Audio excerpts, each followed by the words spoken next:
Bonjour mes chers Gémeaux, je vous remercie de me retrouver pour cet horoscope du mois de juillet 2015 et nous allons nous atteler à essayer de comprendre et discerner les tendances, on va dire, de ce mois-ci dès à présent. La première carte que nous avons tirée, c'est la carte de la force. Cette carte, elle est positionnée là où le tarot nous indique qu'est-ce qui va être bon pour nous ce mois-ci, ce qui va être facilité, ou en tout cas ce qui sera nécessaire de faire, les comportements qui vous seraient bons, qui vous seraient bon d'adopter.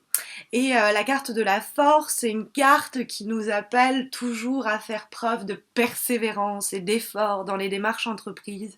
Il va falloir, entre guillemets, serrer les dents, prendre sur vous, remonter les manches et vous atteler à faire en sorte que les projets, les démarches ou les situations peut-être éprouvantes que vous allez vivre ce mois-ci, vous arriviez à les maîtriser parce que quand la carte de la force est dans l'aspect positif, elle nous dit toujours que malgré l'effort constant qu'il va falloir fournir, le succès est à portée de main. Il sera malheureusement atteint par à la force des bras presque, à la force du poignet, littéralement. Mais le succès est là et la maîtrise des émotions, des situations est possible. En tout cas, c'est nécessaire pour arriver à atteindre ses buts.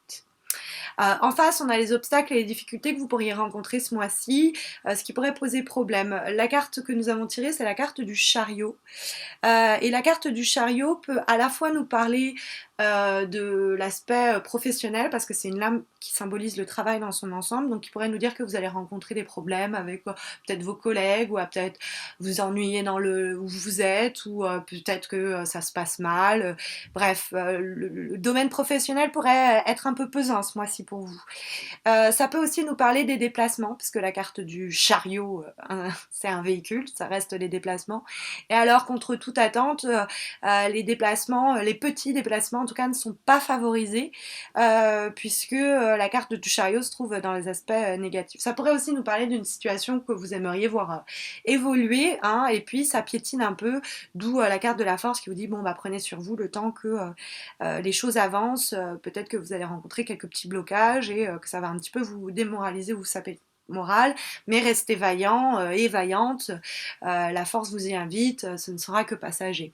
Surtout qu'on a après une dynamique de cartes, ces deux cartes se font face, hein, ces deux cartes dont je viens de vous parler, qui sont positifs, le négatif, puis après on a la vibration et la couleur fondamentale du mois qui est résumée par la dernière carte, et ces deux cartes-là, elles par contre se répondent également, et on a une dynamique assez spéciale, puisqu'on a la carte du battleur, et la carte du battleur, c'est la première carte du tarot de Marseille. Comme vous pouvez le voir, elle porte le numéro 1, et en ce sens, elle nous renseigne toujours sur quelque chose qui commence, le départ, le début, c'est les choses confuses qui prennent forme, c'est le début de quelque chose, hein. La carte du battleur, on est là, on a envie de se lancer dans une nouvelle aventure.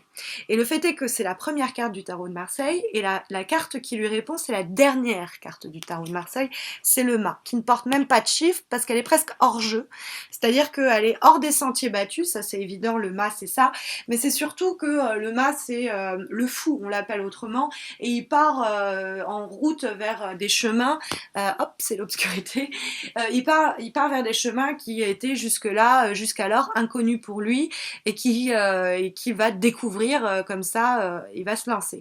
Mais c'est aussi le battleur, vous voyez, il part dans une quête que va nous raconter les 22 lames du tarot de Marseille, les 21 en l'occurrence, puisque c'est la première et qu'il y en a 22 au total, et celle-là, on arrive au bout du chemin. Et si vous voulez, c'est un peu, on remet les compteurs à zéro, sauf que là, on part il est arrivé au bout de sa vie, le battleur est devenu un homme d'un certain âge, vous le voyez, hein, on est passé du jeune homme et il repart, mais là il repart vers un chemin qui nous reste inconnu, mais c'est surtout on est arrivé au bout de son cycle, et en fait c'est un peu comme si c'était le début de la fin.